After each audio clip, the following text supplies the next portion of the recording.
Iceland. They were here for the Wakefield Symposium, which was last week, and then they just got back from Dutch Harbor after only being stuck there for one extra day. So that's well below average. Yes, I think you were. Given my my inability to pronounce their names, I'm going to allow them to introduce themselves, which is slightly more embarrassing for me, but less so than actually trying to pronounce their names. So thanks for coming, everyone. How long do we have, actually? We have the room till 4:30, so between the two of you. Almost endlessly. Yeah. Well, I will just open my slide so you can see my name to help. But my name is Hreiðar Þór Valtýsson. We have very difficult names back home. We have letters you don't have, so everything is very complicated. Usually my friends just call me Hreiðar, like a guy in mass. I find that was a more similar thing as Hreiðar, the Icelandic one. Some gave up and said, oh, I'll just call it Jim. So I respond to that as well. But my middle name is Thor. I was actually saying in Canada, I did my graduate study in Vancouver.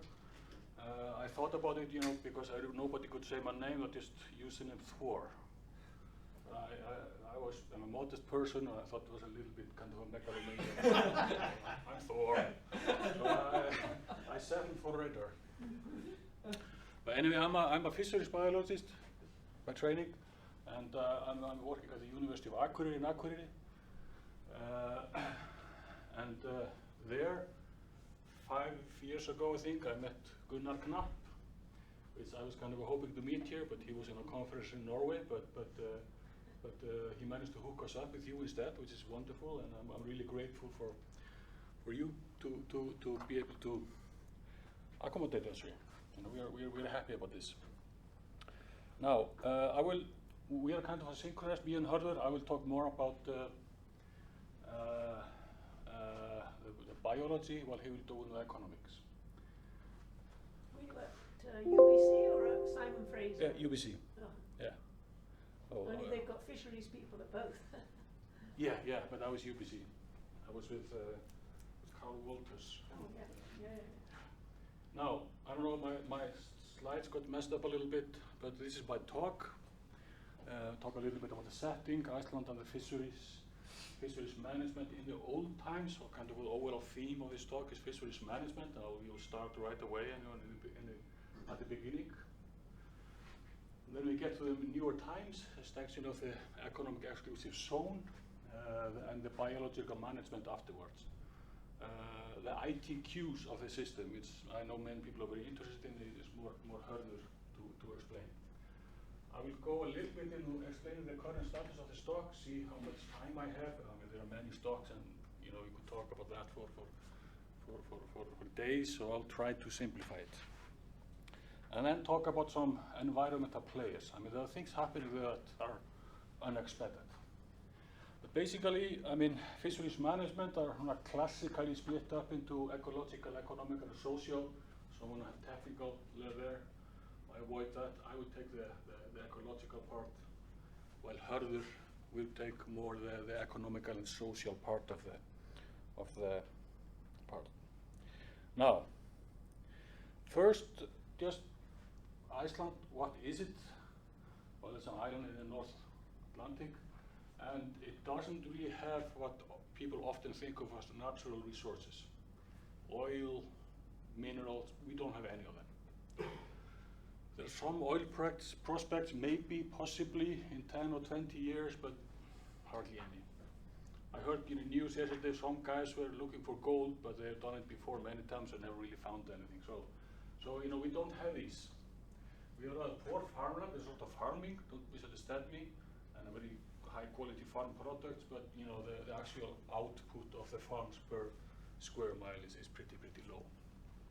And it's heavily subsidized, heavily. We have a cold climate, but what we have, what is driving the economy, approximately the 3 pillars of the economy are the energy. We have plenty of geothermal and hydrothermal energy.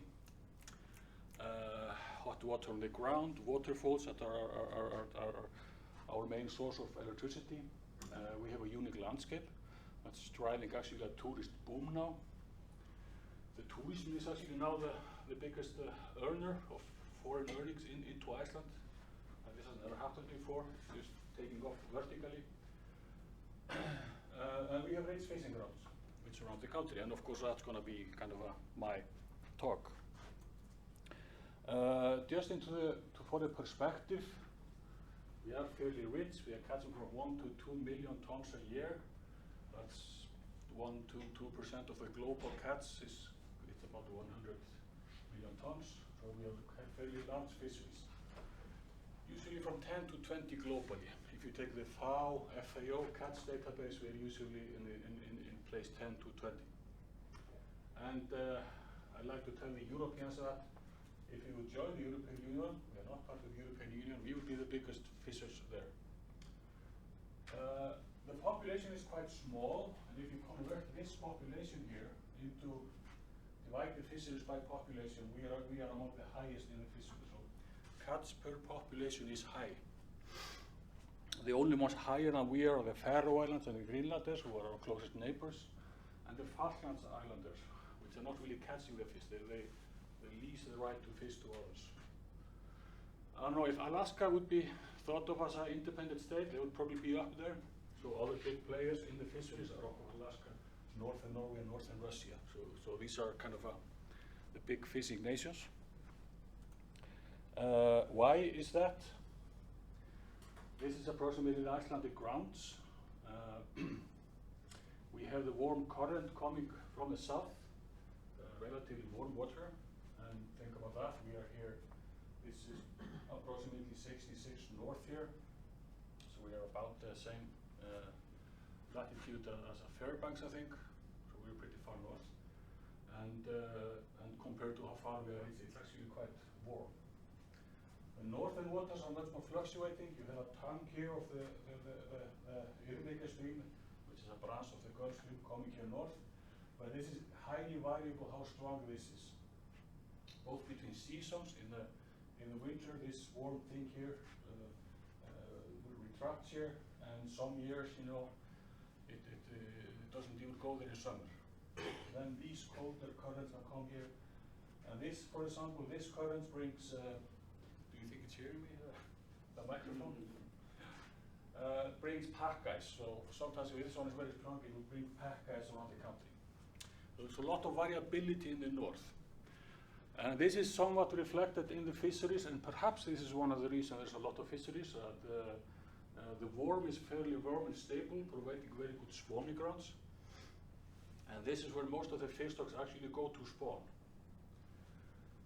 But the north, being cold and variable, it's kind of doesn't really, the big fish don't like to be there, so it's actually a very good juvenile ground. So we are here from Akureyri in the north. We are usually not catching the big fish here. But every year, so the big fish, the cod is the most important one, they would be feeding all around the country, usually in deeper waters. But here, northwest, southeast are the biggest fishing grounds.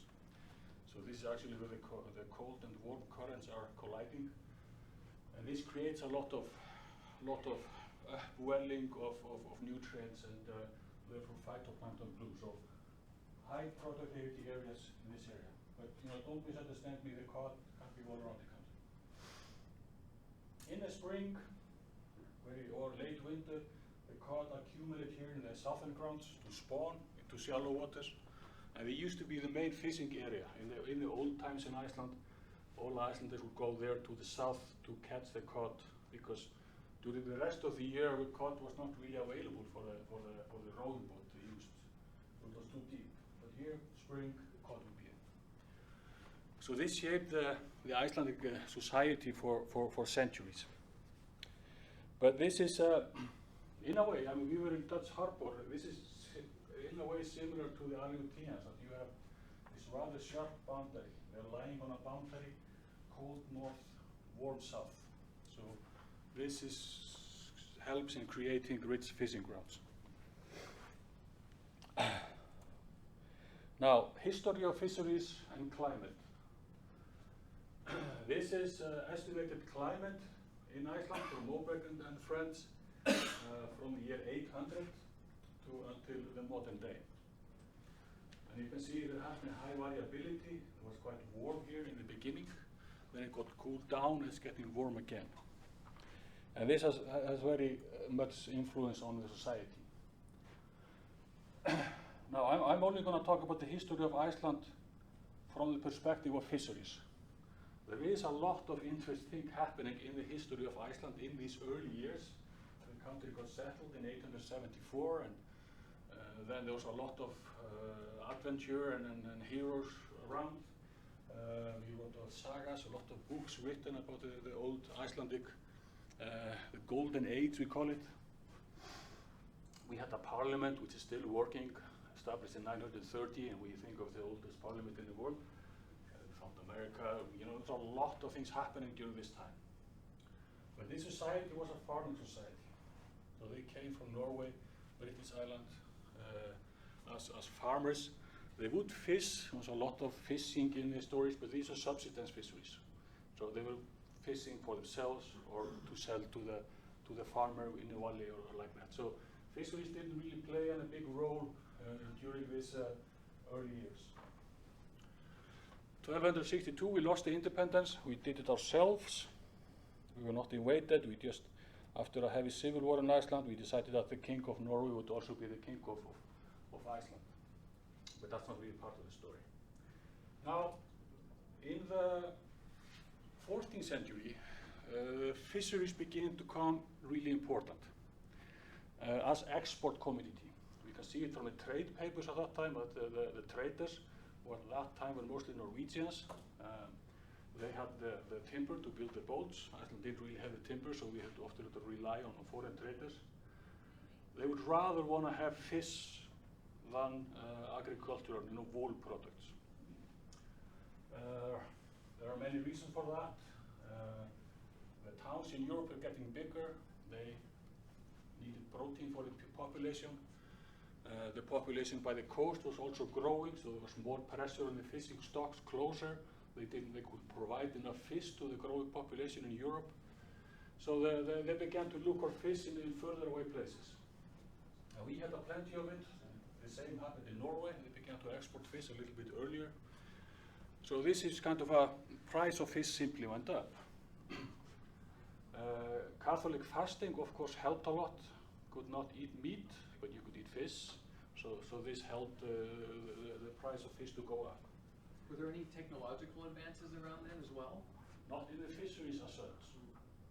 I mean, there was a lot of things happening in Europe at that time. You know, there was kind of a brewing going on, and they were preparing, shortly afterwards to go and explore, the entire world. But so it was happening, but not here. There was nothing happening here in Iceland. During all this time, and even here before, we were using rowing boats and we were fishing in hand lines. Very conservative, hardly any changes. And it was caught to dry. So cod was by far the most important species. And then this basically kept on for the Icelandic fleet. Now, other nations start to explore further away. They need fish, and the fish foreign fleets who come to Iceland were the British. They would come here in the 1400s, it's actually well recorded, and start to fish around the country. And they would at first establish bases. So it was easier to catch the fish, process it in Iceland, and then sell the products to UK. There was a lot of things happening there. There was both friendly trading, there was some raids, tax, so there was a lot of things going on. But generally these are actually considered good times in Iceland. Because the British, they would not only fish, they would also buy from Icelanders, and they would get the Icelanders to work for them.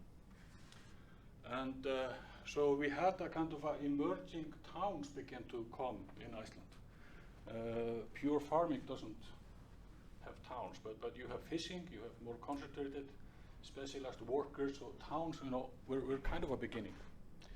And what did we do then? We had what's called the Phoenix judgments, which I judged to be the first fisheries management regulation in Iceland. This was actually the Icelandic rich chieftains who were kind of the main guys in this, playing with the Danish king, which was both ruling Norway and Iceland at that time. And this judgment basically said foreigners are not allowed to process the catch in Iceland. They are not allowed to go ashore in Iceland except in case of emergency. So since that time, there have been no foreigners processing the catch in Iceland. You know, like what's happening in Dutch Harbor, we have a lot of foreigners owing the fishing. This was stopped at that time. However, it also said Icelanders are not allowed to work in fisheries only. So people had to have a home in a farm. They were not allowed to just work in fisheries. So this basically, the small towns who were emerging, they stopped and they just disappeared.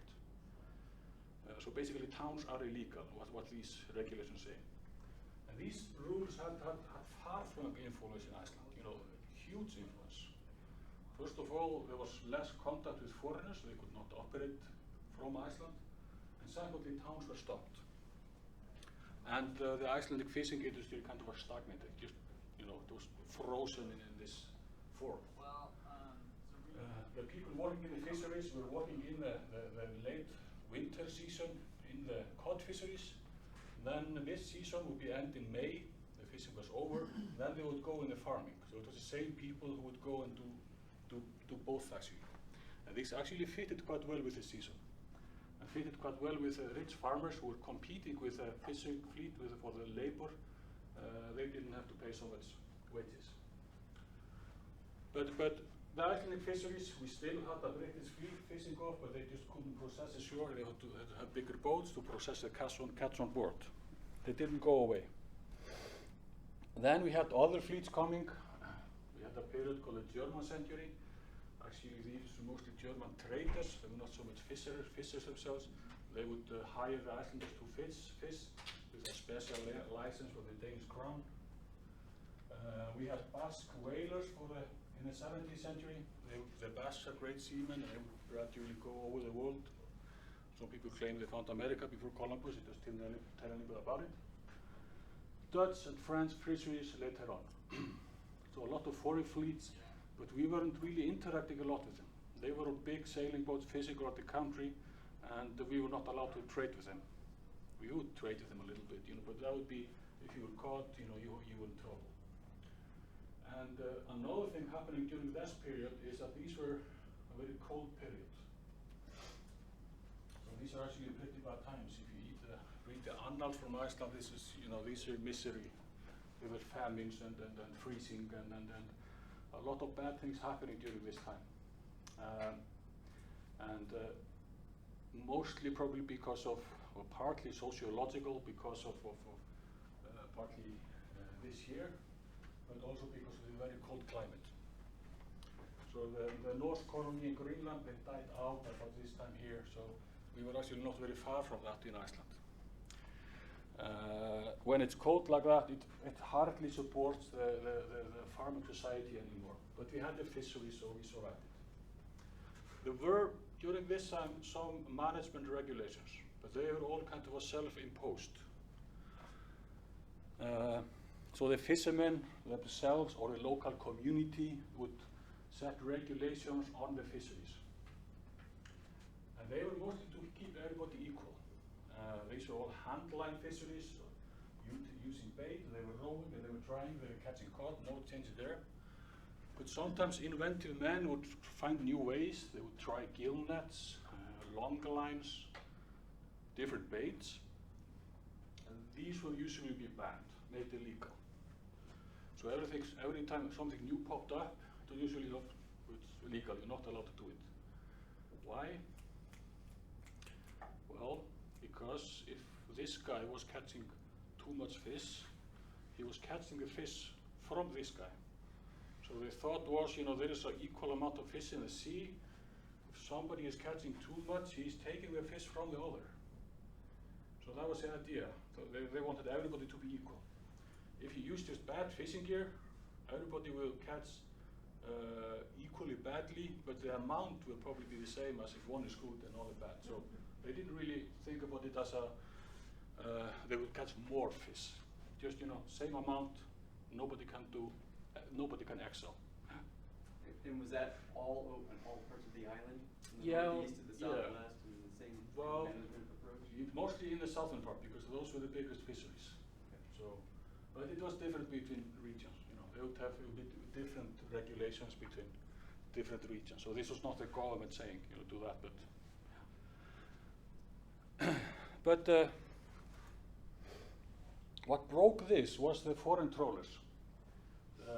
During the 19th century, we had some other countries, including Americans. We have schooners from Gloucester coming to Iceland to catch halibut. We had Faroese, Belgium, and others coming here, Norwegians. But the biggest newcomers were probably the British, who came with the first trawlers in 1891. And trawlers were actually a shallow water fishing gear. We tend to think of trawlers now as a deep water, but they were actually fishing very shallow at that time, mostly going for the flatfish. And this created a lot of problems for the Icelandic fleet, because they would be towing over the Icelandic longlines and the gill nets and destroying them. So there was an uproar in the society in Iceland because of all the foreign trawlers coming there and damaging everything. So these regulations, didn't matter anymore, So because this was far more problem, higher problem. Other things happened as well. We began salting the catch instead of drying it. There's a long story behind why this is. I won't go into that. Icelanders began to use sailing boats as well. They didn't abandon their rowing boats. They just used them as well. So the catch would increase. In the 19th century, we began to catch the Greenland shark for the liver. It was, for a long time, the second most important fishery in Iceland, or the Greenland shark, and even it might have been more important than the codfish for 1 or 2 years. So we have kind of a beginning of a diversification of the Icelandic fisheries. But we had this problem now. We had the foreign fleets coming in big trawlers, fishing everything. So that's really the beginning of trying to manage the fisheries some other way. I won't go into the 20th century here. It's the next slide, but the story has a good ending. We got rich and happy again, and independent, and gradually managed to, control all the fishing grounds. So we're in the 1900s, trawler problem, lot of foreign trawlers causing troubles. First we did was to establish 3-mile economic exclusive zone. That was universal, based on how far a cannonball, from the shore could reach. That was kind of a universal, but it was difficult to enforce because we didn't have money for the Coast Guard, and the boats were all around the country. But it was the beginning. And then we had the mid-1900s, and maybe the reasons we did that, Iceland got independent in 1919, which makes, we were under the Danish crown before that, which makes the Danes actually control our foreign matters. It's not good. We could start to control everything ourselves. The UNCLOS, the United Nations law of the sea, kind of a legislation and meetings going on since 1956, which gradually led to the general acceptance of the 200-mile limit. So we used that as a kind of excuse to control our fisheries. Before this happened, we couldn't really go beyond the 3 miles. The herring collapse, Hörður will mention that a little bit, was also a strong warning. And we had many foreign boats in Iceland. So we gradually extended the economic exclusive zone to 200 miles. And we had the cod wars during this time. But of note is that actually the first extensions, 4 and 12, they were not for foreign trawlers or foreign boats, they were for all trawlers. So there was just no trawling within 4 miles or 12 miles. And this final step, it almost destroyed actually the Icelandic trawler fleet. It almost disappeared shortly after that because we couldn't say, okay, this trawler, but not this one. We have all the trawlers. But then we had the 50 miles and 200 miles, which were exclusively to get rid of the foreign fleets. So we managed to do that. Then we are in the late 1900s. We got rid of the foreign fleets to reduce overfishery. What did we do in Iceland? We bought 100 stern trawlers. So actually the overfishing continued, you know. It wasn't just now by the foreigners, it was by us. And this is a very stupid move, but you know, it happened. Then we are into the troublesome area, how to control ourselves. I will tackle the biological part now. Fishing gear limitations are many.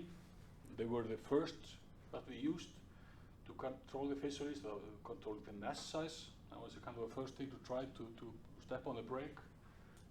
Sorting is later on, and this is still in use back home. Area closures would be used. You know, you could look at the extension of the economic zone as a kind of an area closure. But they were enforced and they are still in use. There are many different versions of that. To close for juveniles or close for spawning areas. Some are temporary, some are for the entire year. There's a wide variety of area closures used. Vulnerable areas, there are deep water corals who are now protected around the country, so there's many different things. Effort control, for a time the entire fleet was controlled by effort. And that's still used a little bit for a small section of the fleet. The lumpsucker fishery is effort controlled special fishery, and then they opened a summer cod fishery, which is kind of to allow the little guys to catch a little bit in the summer. But will you go into the summer cod fishery?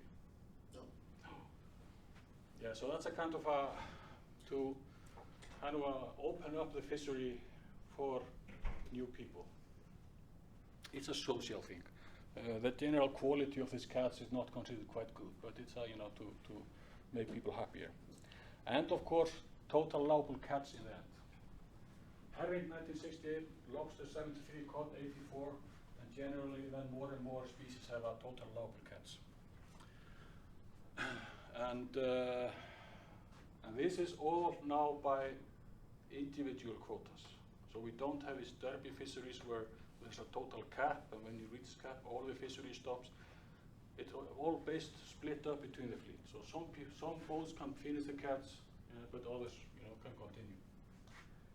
And now what's happening is we are having harvest control rules. So we are taking the politics away. So the harvest control is a formula who says, well, the scientist says that this is how much fish there is in the sea, and the formula says how much to catch. In the older times, the Minister of Fisheries would actually set the catch. You would get the recommendations, and you would go and think, and usually always go a little bit higher. Sometimes substantially higher than what was actually recommended. But now we have these harvest control rules that are kind of taking the politics out, so we just follow the science. So you actually had the TACs come in before there were actual harvest control rules. Yeah. And at the same time as the ITQs? Was there a time when there was just TACs without the ITQs? I will Okay. want to Hörður into that. Okay. This is a development. We have IQs and later ITQs. It's a kind of a. Now I think my time is running out. Actually, I will go very rapidly through this. The status of all stocks in Iceland. Now these are all stocks that are assessed formally with some kind of assessment. You don't try to see what all happened there. I will try to simplify it. I might fail, but I will try. But what you have here at the top are the cold water species, which are more common in northern Iceland. Here you have the warm water species, more common in the south. And these are the species who are kind of everywhere. And we have a warming. We have a clear warming trend in Iceland in the latest years. And this is approximately the status of the stocks now. So the red is overfishing. We still have a little bit of overfishing. But generally, there are fewer and fewer stocks being overfished now. So we say that we are managing our fisheries well. The overfishing are often the ocean red. This is the best example. It's an international stock. It stretches out of the Icelandic economic zone, and there's a fishery there that we cannot control. The others are kind of the halibut, which is very different from the stock from the Pacific halibut. This is a very old story. It has been declining for a very, very, very long time. There is actually now a ban on halibut fisheries. You are not allowed to retain the halibut. You have to let it back into the sea. All halibut, there's no section of the fleet allowed to keep the halibut. And the spotted wall fishes just because nobody has been paying it attention. They've been just fishing a little bit more than they're doing. And the scientists, which are not very many, they're looking at the other species and nobody is noticing this. But the other stocks are generally good, but you see a few yellows there, which are stocks that are actually well managed. They get a green card, but they are still declining. So we have many examples of stocks that are, yeah, great, you're managing quite well. We're only catching 10% of the stock, but they're still declining. And there is a pattern there, because you see the cold water species are all declining. So it's getting warmer, and the cold water species are all declining, due to many reasons. The warm water species are generally doing fine. This one is overfished, but the others are generally greenish, so they're doing fine. Some are really increasing in numbers. And the intermediate species also generally fine, However, what we actually seen in late years is that some of the species have been declining again, and this is just a mystery. We don't know what's going on. You read articles from 5-6 years about the increase in warm water species in Iceland, and you can see that the monkfish and the haddock, they are all increasing, responding to the warming climate. They are going down again. It's still warm. It's getting warm, but they are going down again this year, but we don't really know why. There are suspicions, like in all good murder cases, but no proofs. What's happening? New predators coming. The shrimp is collapsing because of the cod. The cod stock is increasing, and it's eating the shrimp, so shrimp down. Cannot do anything about it. The mackerel is often said to be a common murderer. It eats a lot. High fish which eat a lot, and it might be eating the juveniles or others. So it's a suspicious fish. We have diseases coming. The Icelandic scallop stock collapsed because of a disease. A disease who couldn't be there when it was cold. It came with the warm. We had a disease in the herring, which is, we don't know if it's because of the warming, but it caused a steep decline of the herring. Anoxia, I won't go into the details there. The ups are usually because of recruitment, much better recruitment of southern stocks going up, the recruitment of northern stock going down, and this was kind of expected. We still have a few cases of poor management, but usually we take the cod as the best example of very good management. So we have not had a bigger spawning stock of cod since 1962. During this time, we have had no lucky, draws. There has not been any good recruitment. There has not been any good growth. Kind of a mediocre everything. It's just because we allow the fish to get older and bigger. So we're allowing the stock to grow because of that. But generally, it's doing fine. Yeah, I had these. Forgot these. I think I will not steal any more time from Hörður. I will leave it. I won't go into details about cod. I had some slides here on joke species, which we can actually talk about later. So when Hörður is done. So we're thinking about what to do with the joke species, to fill the quota, what you do. But I think Hörður, maybe you should take over now. Can I just ask a question before? So when you say good management, what do you mean by good management? Well, the good management, I would say, is that you do what the scientist says you to do. The scientist might be wrong, of course, So but it's usually the best you have. So are those species, are they managed individually, or are okay? So has ecosystem-based management kind of crept its way into the management of fisheries yet, or? Well, in a way, for example, the major forage species is a capeling, and it's a major fishery as well. catching up to 1 million tons of capelin. And when managing that stock, we think about that it's also important food for other species. So that's a common use kind of escapement for that one. So we let enough, when it's feeding in the far north, it swims south of the country to spawn, and during this time everybody is eating the capelin. So we leave a certain amount. So that's the best example, but otherwise ecosystem-based management, it's not a kind of formally applied or anything. Yeah, I'm not sure it is anywhere, but. Yeah, so sometimes I kind of feel it difficult to wrap around what it is actually. Another very important forage species is sand eel, and the sand eel stock has collapsed, but there is no fishery. So how do we manage that by ecosystem approach? I think we cannot solve the fishery. There wasn't any. So it's kind of sometimes difficult to think about what's going on. Yeah. For some of those cold water species, are the populations declining or are they just moving north? They are probably declining. Okay. At least for the shrimp, it doesn't migrate much, so it's declining. It's being eaten by, and the scallop doesn't move really. So you can see when you're researching scallop, you always count the empty shells, and you can see what the disease was going on. The number of empty shells versus filled shells would rapidly grow. Okay, so it's not just things shifting No. off, they're just dying. Just dying. Or in the Greenland halibut case, it could be. But that's actually more complicated, the Greenland halibut. It's actually doing okay compared to the last 20 years. Go beyond that, it was bigger, the stock was bigger. And now the management is, like the scientist says, the stock is going from Greenland through Iceland to the Faroe Islands, so it was an international stock, makes it always more difficult. But now the catch is actually close to recommended. The stock is a little bit going up, but we don't know if it's going to be any bigger because it's warmer. So yeah. But we know, for example, that some of the minke whales, they are moving. So they go to the minke whales.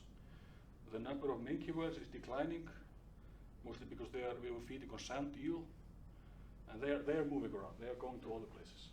So we go to the marine mammals, that's more movement, but.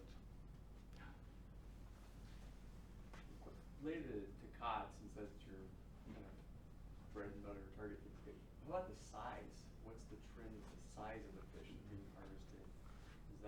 Has that changed over the last few decades? Yeah, they're getting much bigger. The size, yeah. So the catch. You're asking about the size of the catch. Good for the Yeah. fishermen. Well, they always complain actually. This cod is good for salting. So we salt that and sell it to Spain. It's not very good for freezing actually. And the problem is that the Spanish market is quite bad now. So you don't want to salt, you want to freeze it. And then this size is better actually. So when the trawlers are catching this cod, they're complaining, so they're never happy. Like almonds too. Yeah. Just a quick question. What's happening in terms of funding for scientific research and management? Is that has that stayed pretty steady or increased over years? Or here in the U.S. we're seeing the opposite. Yeah. Well, we had the collapse in 2008, and then a severe cut in everything. And what we are we don't think that they have been, and now the economy is doing fine again. But we have they have been not being, they cut down, reduced it, and they have not been increasing it again. So the Marine Research Institute and the university, they are underfunded, severely. So the research is not actually doing quite well. So that's a problem.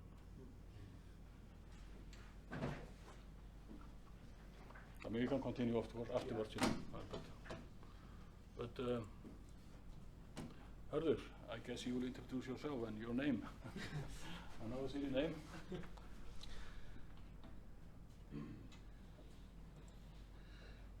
Yep, my name is Hörður Sævaldsson. I have like 3 quite different characters in my name, and I'm Sævaldsson. The nickname is Höddi, at least when I'm abroad. I have a bit of different background. I started as a deckhand at the age of 15, I'm from a small town of the south coast of Iceland. Maybe some of you have heard of it. There was a volcanic eruption of this town. It's a town with 4,000 inhabitants. I was at the age of 4. I was 4 months old. It's from 1973. And the whole volcanic eruptions almost in the outskirts of the town. And the whole island had to evacuate. Unfortunately, there was a bad weather the day before, so the whole fleet was in the port. And it was, I've asked my mom about it. It was kind of relaxed mode. It's different than today. She got a call from a friend of her that just said, you know, we have a volcanic eruption. You should check the window. I said, oh, I see it. Yeah. I think you should get to the port and we should evacuate. Okay. And she took me and walked away down to the port because my dad was at sea at that time.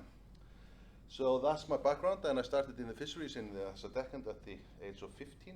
Then I got my navigational license at the age of 20, and I worked as a sailor for 15 years, more or less as an officer, with almost all the gears, all fishing species that we are targeting in Iceland, all around the country.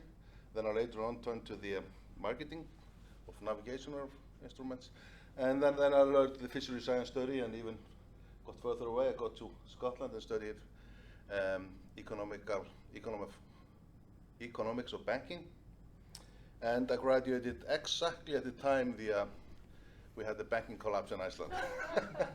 So I just went back to the roots and into the fishing industry. I bet you weren't very popular in Scotland at that time. Yeah, not very. A lot of people lost their money, you know, they had their fun. UK, yeah. right, in Scotland. So I've been within the ITQ system, or actually the IQ system. In the beginning, we had this capering quotas in the 1981, and actually often the roots of the system is thought to be in the 1984 when they had the demersal quota system. And at that time, I worked at a forklift at the harbor, you know, at the age of 12. They were not very busy with the old age at that time. And so I've been with the system for a long time, almost all the time. I've kind of developed with the system. This is kind of the layout of the presentation. Split it into 3 sections. First I'll go into the fisheries in Iceland, the history and current status. And then we go into the development of the system and its structure and the impact. And I've had kind of 2 papers, you can look them up here. The first one about the pelagic sector, I kind of covered that as a whole. And I have like 2 more coming up. And then a wrap-up of the Icelandic fishing industry. It's the financial health and the link to the individual quota system. Well, first it's the Icelandic fisheries.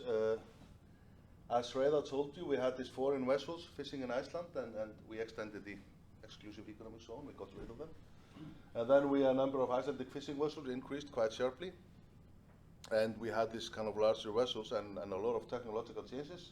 So overfishing was kind of unavoidable. And you can see it at the picture to the left, the gray one.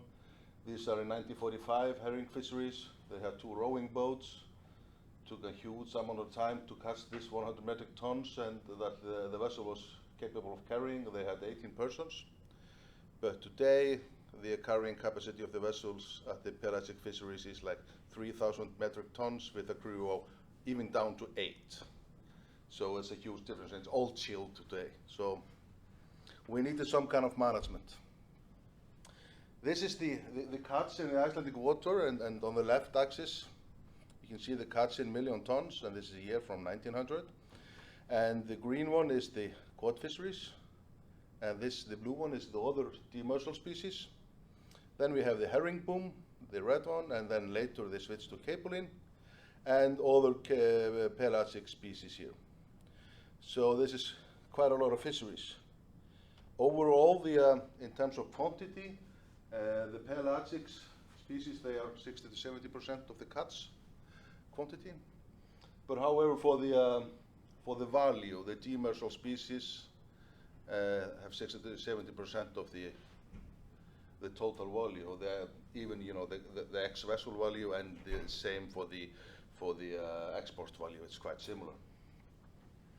But as we've seen, and we look at it, we can see the herring fisheries, it increased quite sharply in the 1950s, and all the herring stock in the Northeast Atlantic. They just collapsed, almost fully collapsed in 1968, 69. And many of the vessels then turned to demersal fisheries. We see an increase in the demersal fisheries here a bit. And as well, these vessels, this was a brand new fleet. They turned to capelin fisheries, which got kind of the major species for the upcoming years. And there was a huge increase in stern trawlers in the 1970s. But we had foreign countries fishing as well. They were catching up to 500,000 and 600,000 metric tons annually. Of course, they left during the World Wars, and but the technological changes and the trawlers, they were fishing quite a lot in the Icelandic waters. So this is the extension of the exclusive economic zone. First from 3 miles 1903 up to 4, then 12, then later 50, and 1976 it was the 200 miles, and then we totally got rid of all the fisheries except the Icelandic. However, the Icelanders themselves just bought a fleet of stern trawlers, up to 100 of them, and in almost every town they had a stern trawler and processing facilities. And the Marine Research Institute started to giving out reports that we have overfishing. We're killing all the juveniles, we have to stop. And we see the increase if you look at it from the blue line here, the increase of the total demersal fisheries. And then I was on another major report in '83 that they said, now we have to do something. We are reaching the kind of the end. And this is kind of the systems. There was an effort system valid from 1975, more or less built of this report here in the 1975 called the Black Report. And then after that they had this effort system, so they got some days they could catch cod, 320 some days in the beginning, and then gradually it went down to 100 and some days fishing cod. And so there was a catch and effort control system as well, where from 1984 when it issued the quotas, there was an effort system as well valid until 1990, where they had the so-called unified system, which I would say is the root of current system today. And this is kind of how we were trying to curb the smaller boat, which is almost, they have quotas as well today. But in the Icelandic fishing ground, this is the catch of demersal species as whole. Since the 1950s, the catch were closer above 800,000 metric tons in the Icelandic fishing grounds if we add up the foreign countries. And we can see from 1990s when they had the unified system, the catch has been getting lower and lower for the demersal species. They have been building up the stocks. This is the fleet. Since 1942, when they bought a lot of sidewind trawlers. Here, renewed after the World War II. We had a lot of money in Iceland to buy new vessels, and as well they bought a fleet of smaller vessels. And in the 1950s, and we see that this is the total gross requisite tonnage of the fleet. It increased quite sharply from 50,000 up to 80,000 or 75,000. And at the same time, the fleet of smaller vessels were rebuilt and totally renovated. This is the herring boom. And in the 1970s, you see the size increased from 80,000 up to 120,000 in '86. These were stern trawlers, more or less. So a lot of them, large vessels and in high numbers. There was a decommission scheme from 1984. So when the system in 1984, the initial quotas, so they relied on the fisheries of the 3 previous years. And at the same time, they wrote down the size of the vessels, and you were not allowed to increase it within very limited percentage. So it kind of stopped the renovation of the fleet at the same time. This is what happened. They couldn't renew the fleet until 1999, except for giving away one vessel at the same size. So you could have a new vessel at the gross metric, 100 metric gross tons, then you had to give out on one new. So if you wanted to extend the vessel, you needed 2 removed from the fleet. This vessel was built into the system as a 9.9 metric tons converted to this one. This boat, this old herring boat since 1960s, 1965, was converted to this trawler here. Built over, new wheelhouse, lengthened, stern trolling. And this is kind of the extreme case. This is a this is a herring boat from the 1968. It was lengthened and built over and for carrying more cabling. Then in the end, they wanted to have some more carrying capacity. They took the old vessel and built it into another vessel and ended like that. And that vessel didn't have any RSW chilling, so it was actually kind of old when it was new. And it was sold like 6 years later to Africa. This is the importance of the seafood industry in Iceland. This is from the 1900s. It increased from the farming up to the fisheries to being almost close to 90% of the export value in goods. Was falling here. This is the herring collapse. And again, they had a lot of aluminium heavy industries. So using the water dams, selling the electricity to this. So the proportion of the seafood industry was falling quite sharply, but you know the total cake had almost doubled. But it has been increasing the past years.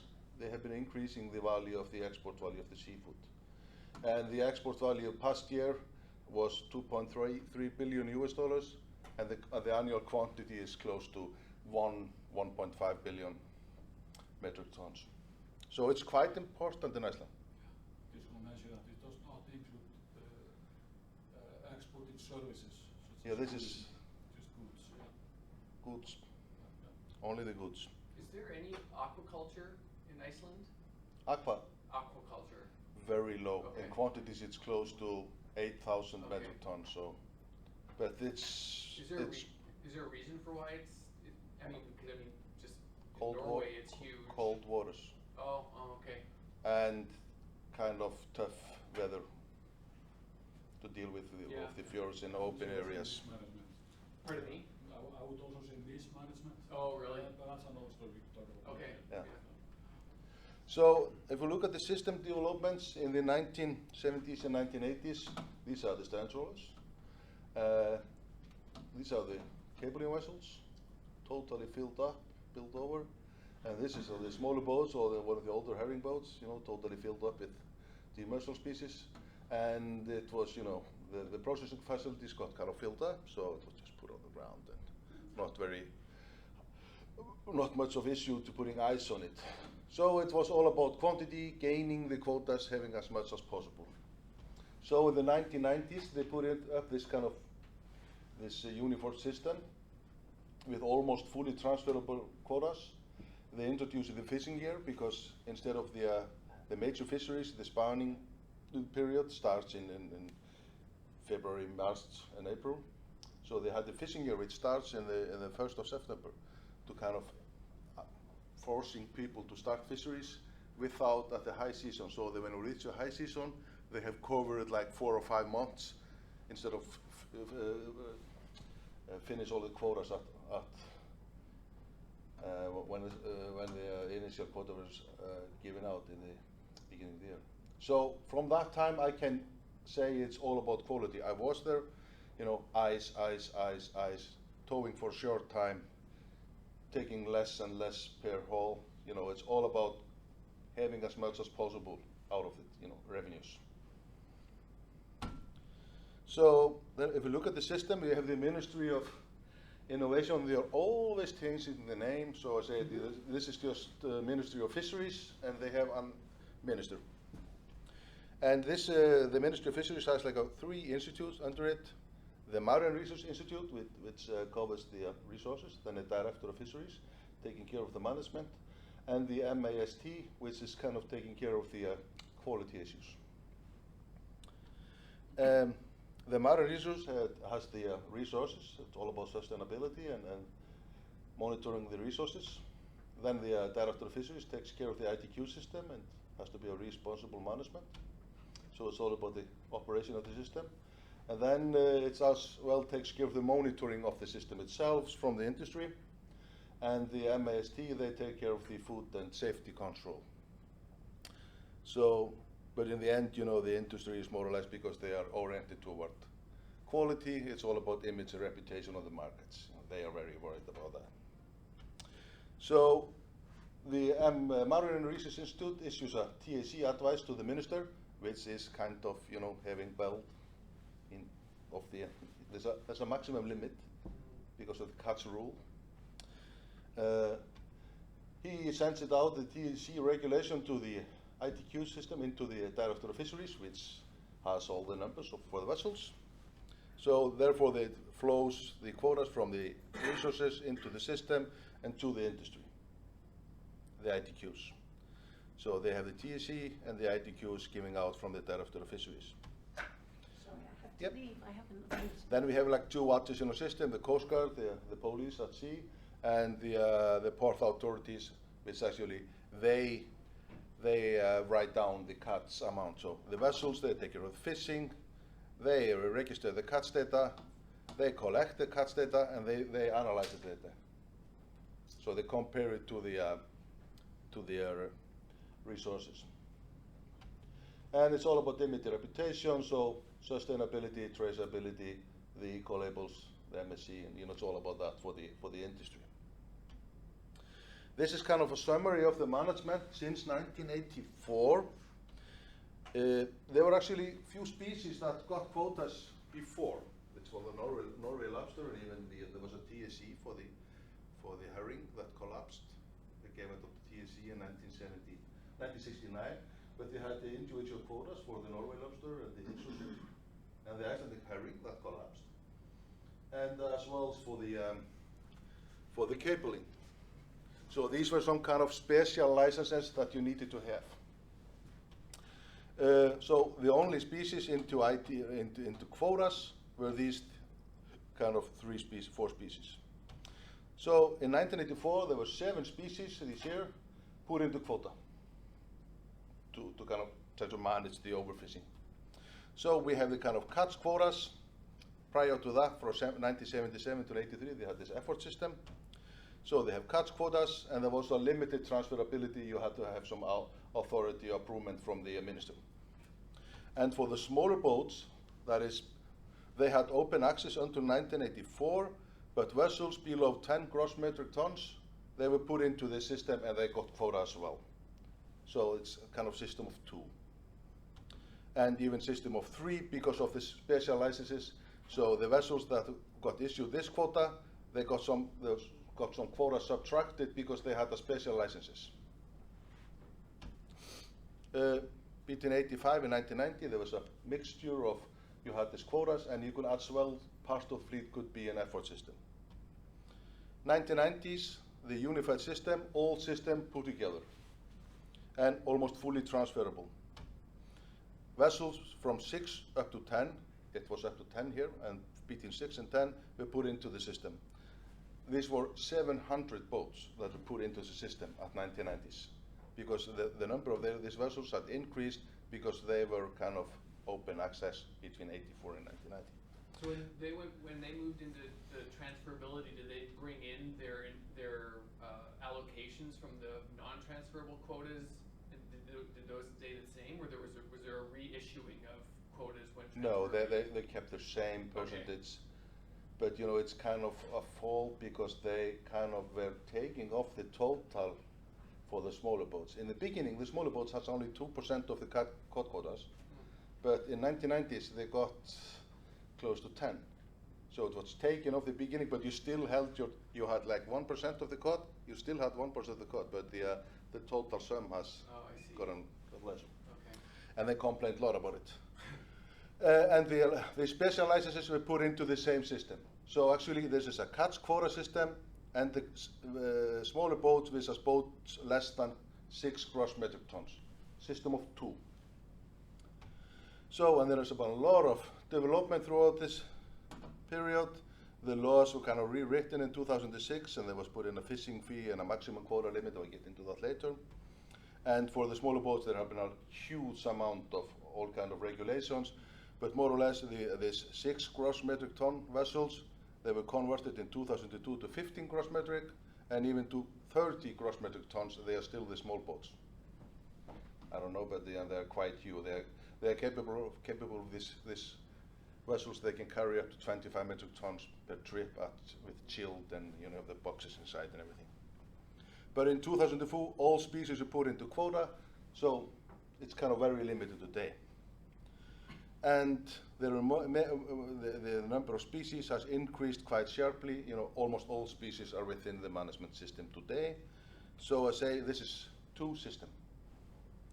And it's not a grand design, it has been a continuous development. These smaller boats, that is the initial under 6 gross metric tons, now having 30, they have close to 17%, 1/7 of the total caught quota. And while this one have the 83% of the caught quotas. This is quite similar for the demersal species, 70% and 83, but they have almost all the other species like lobster and herring and capelin, etc., the pelagic species.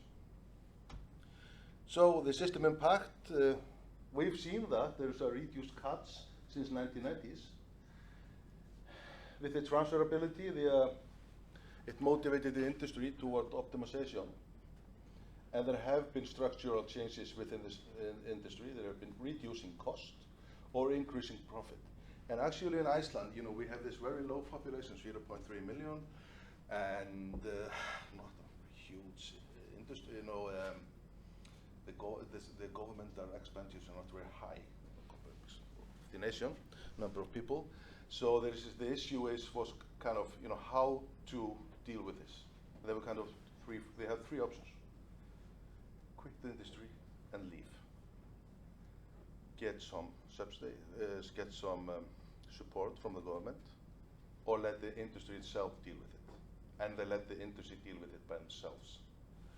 And you see, this is the number of jobs lost. In the 1994, they were peaking for the fishing, up to 9,000. No, this is the processing, up to 9,000, and this is the fishing. And we've seen that the number goes both down all the time. But this is, of course, we have a lot of technological changes at this time, so that's part of this reason. So we've had, there have been increased profitability, and the profitability leads to that they put in a fishing fee. So you have to have a profit to pay the fishing fee. So it builds, that's kind of the profit of the company realize. And we have a highly consolidated industry, very few vertically oriented companies. This is a structure of the industry. You have a company, they have the quota, they take care of the fishing, they take care of the processing, they take care of the marketing. That's instead of the old system where you had these families, companies, and etc. It's more or less like 10 major companies today. This is the consolidation of the permanent quota for the catch quota system. It starts in 94, my registration, and this is the total. The 25 largest, they had 40%, and it increases quite sharply during the 2000. But it has been today. It's the 25 largest have 70% of the quotas, and if you look at the 10 largest, no, this is the single largest, and the number 5 and 10, yeah, and the 25. So the single largest has close to 12% of the quotas, and there's a ceiling, there's a maximum, can't go above that. And the ceiling is 12% of the cod equivalents, and more or less 12 for the cod, which is the major species, and for some species like haddock is up to 20%, and for the redfish as well. But for the hook system, the smaller boats, and I forgot to mention that the smaller boats, they are only allowed to fish with hooks, long line and jigging. It has been the same development. They have been increasing the consolidation, but there's a lower limit there because it's supposed to support the rural industries, rural areas. Kind of the extreme is the pelagic industry. In 1980. They issued the quotas. The largest companies had 7%, increased slowly here, but past 2005 it increased to the 20%, which is the ceiling. And on the left axis you see the number, or right axis you see the number of companies. It's a dotted line here. Started at 42, it's falling all the way here until we have 11 companies today. and it's even more than we can read from this slide. And if you add up the next 7, so 1 plus the 7, it's total of 8. They had 35 to 40%, increased up to 65, and from 2005, consolidation increased quite sharply up to the 8. The 11 companies had to have 92% of the quotas. Yeah. So when you're seeing that consolidation in companies, you just have a bunch of boats that are all owned by the same company? Yeah. So when they're trading quotas across boats within a company, do they actually have to, can they shift that internally to the company, or do they have to go through like the actual market? They have to catch 50% of the quota by the boat every second year. Oh, really? And within the company, they're actually they can use the same boat. Actually, they have moved that much of the effort of the capability of fishing that they are actually at the limit to they have 365 days, and they have to use all of them. Sometimes they have to rent the boat to kind of finish it. So do you see much trading across companies, or is there more kind of internal shuffling of quota within companies? It's more or less within the companies. Yeah. And there is not an active market, they can trade on. This is more or less sold, behind the curtains in a banks. Huh. That's this is nothing illegal, but Yeah. we don't have a market. Yeah. But it's public, but you know who had the quota. Yeah. You know the exact. A book is published. Yeah, every there's a land, book. so- You can see it all day. If you're changing today, you can see it tomorrow in the books at the fisheries director of fisheries. In the United States, you have to remember, behind the curtain, we're not allowed. There's no public information on what individual vessels Yeah. catch, what companies catch. Whereas the book is published every year with what every boat in ice. Well, they were when I was there. Maybe it's Yeah, it is issued every year, and you can see it by day. But at the vessel level. yeah. But with an actual transaction price, or No, actually, the price are missing. That's kind of the trick. Okay. You can see the rental price or the annual quota, Yeah. but the permanent quota is kind of behind the locked doors. So within that could be a car and a house and a vessel. So it's impossible to see. Yeah. You could look it up. You can file up, the amount they traded, but you can't figure out what was the quota price. Is there leasing as well? Of the leasing of quota? Yeah, you have a leasing. There's an active market, and that's publicly available. You can see the what they're offering day by day, Yeah. and you can see the kind of the zero prices when they're just exchanging species. Yeah. When the system started, Yeah. municipalities or municipal-owned companies Yeah. owned a fair bit of the quota. Yep. Are those municipalities still substantial owners of the quota? or No, I think there's only one left. It's a small community out of Eyjafjörður, Greinivik. I think they are still the only one left which has more of them that sold it. They had to deal with less quotas. It was a major, I would say, problem to solve this kind of losing like half of the demersal catch. Especially the 80 or 90% of the fisheries is on the rural areas. Yeah. So this is kind of the extreme cases, the pelagic industry, and the consolidation rate is higher than this, because if you look at this is from the same period, the 8 major out of the 11, they have close to 90 something, the 5 major have close to 70 something, and the 3 major have almost half of all the quotas. So it's a quite highly consolidated industry. And still, they have cut since 2005. They cut the number of processing facilities for half, and as well for the vessels in half for the pelagic industry. However, we still have 11 factories for reduction in Iceland. In Denmark, they have only 2, and they catch 100,000 metric tons more annually. So there will be more consolidation within the industry because fish meal and fish oil is sold on international markets. Definitely, they have to. So, of course, this is just a happiness. There have been a lot of oppositions. The initial quotas, and it's quite difficult for new people to get into the industry. And they are very expensive, the quotas. And of course there have been a huge displacement, and of course a lost, companies, they had that little of quota that it was not profitable to operate the vessel, so they actually had to sell the quota. And they couldn't buy any because there were no quota available in the 1990s because of less and less quotas. So it affected the rural areas and affected the rural economy in the end, and all these the lost jobs. And of course we have had the issue of property rights and a lot of wealth created by the people that sell the quota throughout this period, and a lot of people not very happy with it within societies. Inequality and uneven distribution of common rights, because it's stated in the first article of the laws of the fishing rights in Iceland, it's a common property that belongs to the nation. And people can always point that direction, and you see even today, there is written into the law, it should be profitable industry, like for the economics, and we should care of the biological part as well. That's written in the article number 2. And for the same, they have said it's supposed to have support the rural areas for jobs. We have not taken care of that. So that's kind of the people living there pointing, whoa, whoa, whoa, whoa. But they put in a fishing fee. The quota holders want to have minimum fee, while some say that it should at least cover the cost of operating the system plus some fee for the common property right, but we will see.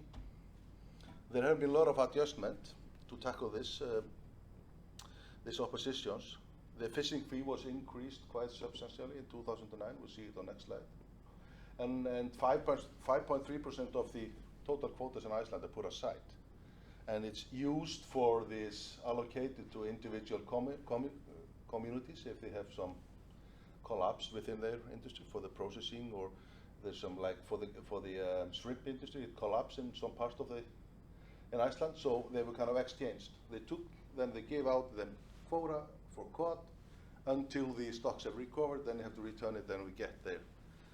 And the entry on e-commerce has been encouraged by having this coastal jigging system that Hreiðar mentioned from 2009. During the summer, this is summer fishing, only allowed for coastal jigging. And there have been quota allocated for the longline fisheries that you bait on shore, not the outdoor liners.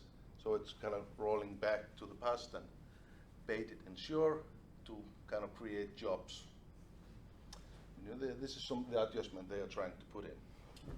Has there been any research done to see how successful these have been in accomplishing actually getting newcomers to enter and for quotas to stay in communities? There have been but they are very shallow, but there are actually two, one of them ongoing for the total 5.3%, this part, and as well for I know it is ongoing for the coastal jigging.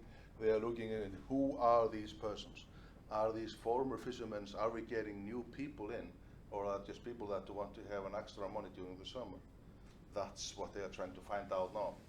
Otherwise, in both systems, you can't do the coastal fishery in the summer, but then be a professional fisherman in the winter. yeah. But as soon as you register for the coastal fisheries in the beginning of May, if you want to, let's say if it's the quota for the coastal fisheries, it divided into 4 sections for these 4 months. If it finishes like in the middle of May and you want to go other fisheries, then you have to go away from the system. You lost the money you paid for the licenses, and you can't get in this year. For the fishing fee, it started actually in the 1993. The so-called older fisheries, there are other fees they were paying. This is the left axis, the annual fee in million of euros. But in 2009, they increased increased it quite substantially, and they put in some kind of fishing fee, which relies on the profit from the 2 previous years. And there have been a lot of opposition against it. It's very difficult to do the math.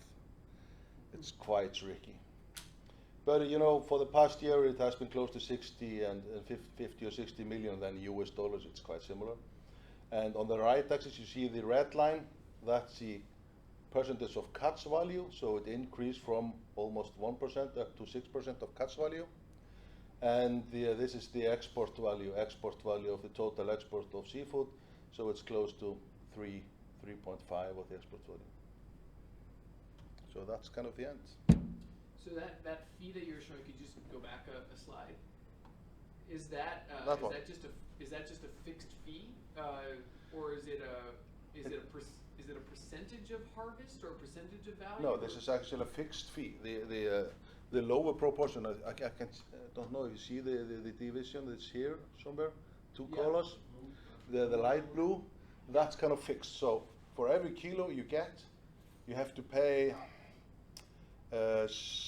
like 10 cents US for every kilo you get.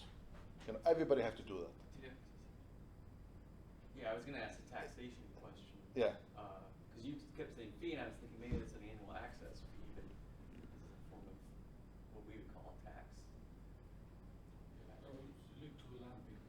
Yeah, like a landing tax. Yeah. They are not willing to call it tax, they call it fee. Yeah, sure. But you also said one's based on profit too? Yeah, the other one is based on, the higher proportion here is based on profit, but that will be abolished this year and be changed to like one common fee that you have to pay, because I think the cost of doing the math was very high. And the industry said, like for now, we've had this mackerel boom in fisheries in Iceland. The total export value was 18 billion Icelandic kronur for the mackerel industry, the export value. And it increased quite substantially their revenues. So they've been booming, but for the past year, the Icelandic krona is getting stronger and stronger and stronger. That means their revenues in Icelandic kroner has halved. So now they have to pay the fee that the revenues they created 2 years ago. But the export price has halved, so that's quite tricky for them. Of course, they could have put it aside, but they're always changing the regulations, so it's quite tricky for them. I think nobody really understands how they actually calculate this. There are scientists in Brussels trying to understand it. How much revenue is collected through the income tax system from the industry? Is there any evidence of that? Yeah, it varies between years, but since 2009, when the krona got weakened by the collapse in Iceland, their revenues in Icelandic kroners of course boomed, and their profit as well. And so they're paying off the profit then as well. They have been calculated. Ragnar Árnason has been doing this math, doing the kind of, if you add up the taxes from the people working in the industry, the total revenue. I know that has been done, but there has been have as well, people not. There has been common, people not agree with that, how it was made. It has to be more. They have to dig in deeper. But you can have this figure like coming from the communities, how much was coming from this and this and this. But what they've been focusing on is that because of the technological changes in Iceland, we saw the number of people has almost halved in the industry. That it's directly linked to fishing or fish processing. But at the same time, companies linked to this, creating high-tech equipment and exporting like kind of knowledge, like Hampir and Marel and these companies, like the fishing gears, the fish processing systems, and this industry has been supported by the companies because the trials they're taken care of within the companies. So they start this industry, but this is not part of people within the fisheries, but these companies would die if the industry would be cut off. They're not part of the official record. Yeah, the official registration of. People in the industry only have the fishermen and the fish processing workers. Kind of But linked they've been jobs. trying to estimate the numbers of other, fisheries related, and probably double the figure. Yeah. But,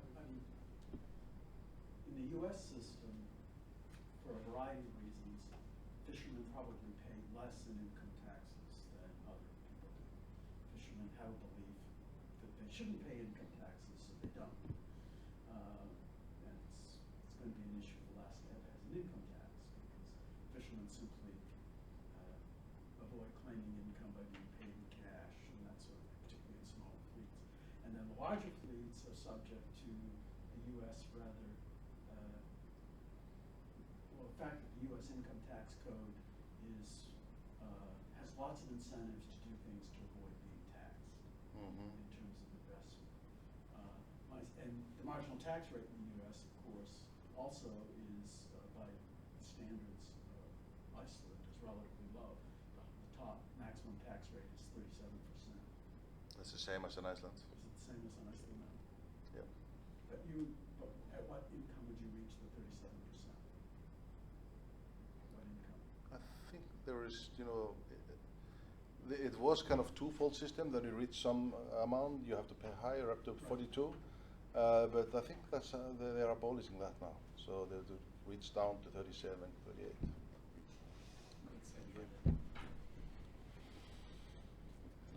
Well, there is a kind of a limit that if you have your wages are below this level, you don't pay any tax, so that can be ridiculously low. But you always have it free from tax, like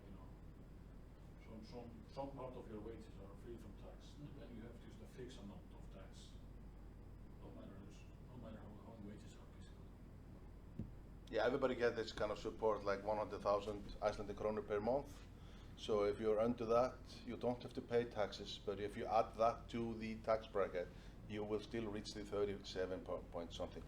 The only place in the world that I've received welfare payments was Iceland. Okay. My children were there, and I got a check in the mail because I was there long enough, so I had a number called, like our social security number, the number. Kennethella? Yeah, Kennethella. And so a check just shows up in the mail. Yeah. And I go in and I say, so why do I get a check? And he said, well, because you have children. Yeah. So that's the only. Hreiðar has 5 of them, so. More money. But regarding the fishermen, there used to be a tax break for fishermen. So each day at sea you got a certain break from the tax, so they used to pay that. But they have now abolished that like 4 or 5 years ago. It was very low, it was like $6 a day, but it was more or less like we support you. Doesn't really count, in the revenues for the sailors. But it was like, okay, this is a tough job. You have a very unsafe environment. We're going to support you as a government, like for $6 per day. And then kind of in the 2008 financial thermobile, they kind of abolished it. But, I mean, Okay. Thanks for coming. Yep. Thank you. Thanks for attending. I worked in New Zealand for 3 years. Yeah. And what struck me was, and a lot of people compare Iceland and New Zealand, what really struck me was that in New Zealand there is not any kind of a battle over fees and so forth. It's a quota system, they do pay income taxes, but there's not this constant, which there was in the Albania, about when one of the liberal parties gets into power, there's an effort to increase the payments. And when the conservative government gets in, there's an effort to reduce the payments. There's not really an agreement, it seems to me, in Iceland on how that language, what the common property of the people, there's not really a permanent agreement on that. I mean, you've never had, taxes that are level of being, 7% is still pretty modest compared to taxes that you might pay if it were a bidding system, for example. But it seems to me Iceland has not reached a really stable agreement about how much the fishing companies owe because of their ownership of the quota. And I think kind of the reason is that for the first 10 or 15 years, there was no profit. They were not making money because they were buying out the capability of fishing, getting rid of vessels, getting rid of processing facilities, and so somebody had to pay for it. Not the government was not going to take care of that, so they had to do it by themselves. And at the same time, when you're buying other out, you can't make profit. So maybe a few years later, they made a lot of profits. And there is a lot of opposition against this. People are not very happy with it. You can find it in the literature. People don't agree with this, and you can feel it like every elections. People start we have to change something, and maybe it's impossible to have like this kind of three pillars under it. Okay with the biology, it's okay with the economic thing, but economical and social at the same time, quite tricky. But I think they've done quite a lot, like this 5 point. But I often notice that, the second largest quota holder in Iceland is actually the state, the government. They have 5.3. A lot of people just forget that. So when the quotas are issued, they always take 5.3 of the initial quotas and they're put aside for support. So at least, I notice that people don't understand it, how it works. So what do they do with those quotas? They're put aside, and That's the for supporting Got it. the rural communities, the coastal jigging system. That's free. Everybody can get into the system. If you have a boat, you can start fishing and you can fish up to, I think I would guess that the average is like 20 metric tons per year, but you can live off that for the 4 months. And of course, reporting when we have these collapses within the system. So instead of when the herrings or we have a problem with the herring or problem with the cod and whatever, you can exchange. You have this kind of fund that you can give out to the fishing rights. So part of it goes for supporting the industry itself, but part of it goes for supporting the rural economy. What is the value of that quota relative to what they're currently collecting in fees? Do you know? It's quite high. It's like, I would guess, like 10 billion. No, it's more. It's 5.3% of all quotas in Iceland. The average cod equivalent, you can convert different species to this cod equivalents. So compared to cod, I think the price of kilos per cod is 2,000 and 3,000 Icelandic per kilo. So that $22 per kilo. No, $22 per kilo. So how would that, if you were to use that with that 5.3%, Yeah. and then compared to what's collected in fees, would they be comparable? Would they be similar? Or is that quota much more valuable than the fees that are collected from the industry?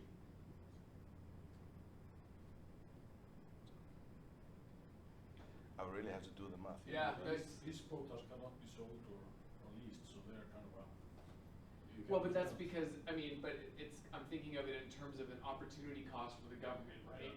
Yeah. In a sense, by issuing that 5.3% to these other supports, they could, in theory, sell those off, lease them, earn, so that, that's the opportunity cost for the government.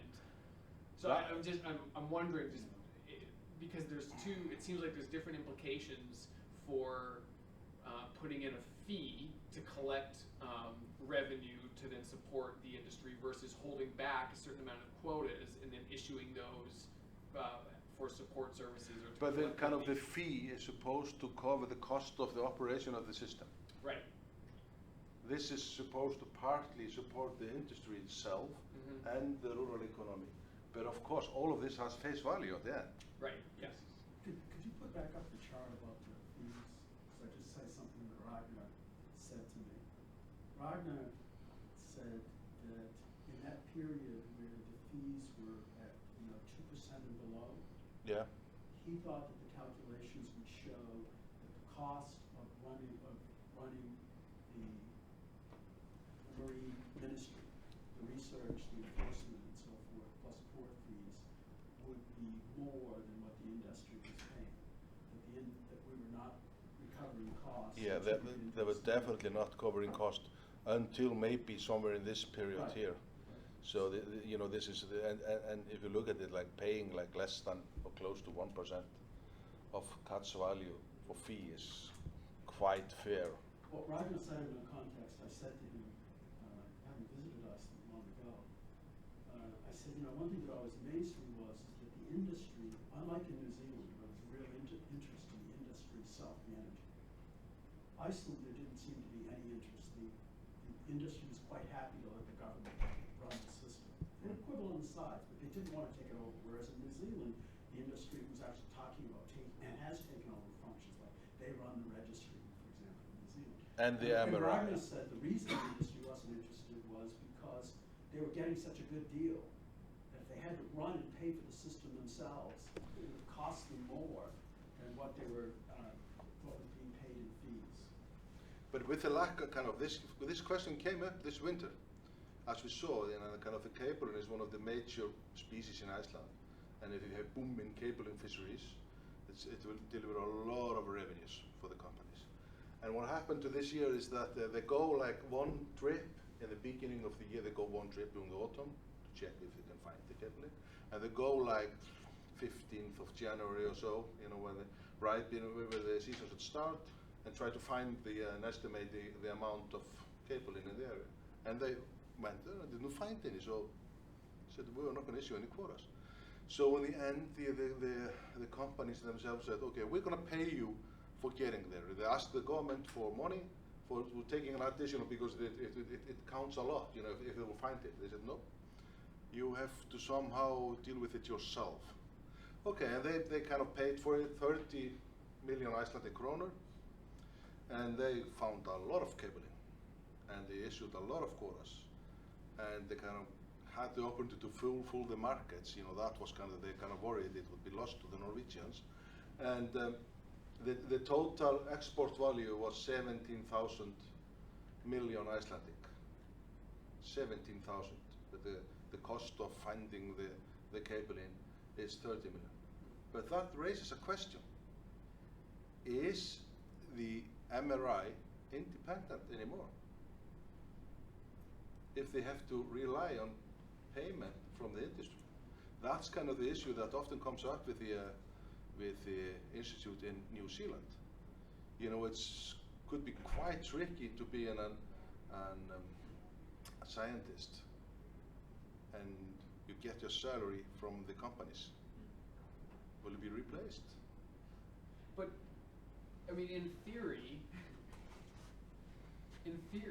you would imagine that the incentives of the companies is the same. I mean, their incentive is for those fisheries to be managed sustainably, right?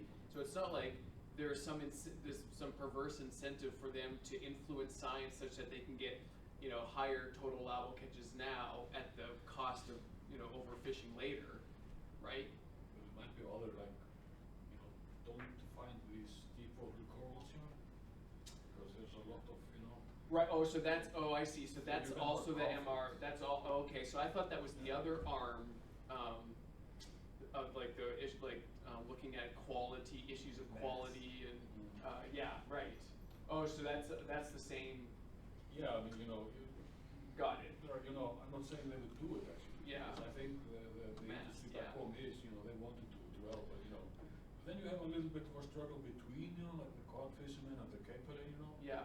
So the cod fishermen don't want to catch so much capelin because it's food for cod. So you have this kind of within the industry you have a huge diversity. Mm-hmm. So, and it's not unified. There are the big guys, there are small guys, and even others. So Yeah. Yeah. So who is gonna? Sure. Yeah. So better just let the state. Yeah. It's quite easy to say, yes, it's sustainable. By whom? The MRI? Oh, okay, and they are independent. Occasionally they get money from the industry. What? Are they independent? If it puts into a fund and you have to apply, that's okay. But if you pay directly for the vessel to go out and find the fish, and you can find it, okay, go again. No, go again, until you find something. It can be tricky. So the aqualabels were quite, basically, for example, the marsh, now we have MSC, on most of the projects here. And that's because they were just forced. Nobody's happy about it, but the buyers, the big buyers in Europe said, we're not going to buy anymore. You have to have marine stewards council. Yeah. And these are the best buyers, so okay, the opposition crumbled back home against it, so we're paying it gradually. And these will check, is the science behind it done by scientists on the payroll of who are very independent. Yeah. This matters. So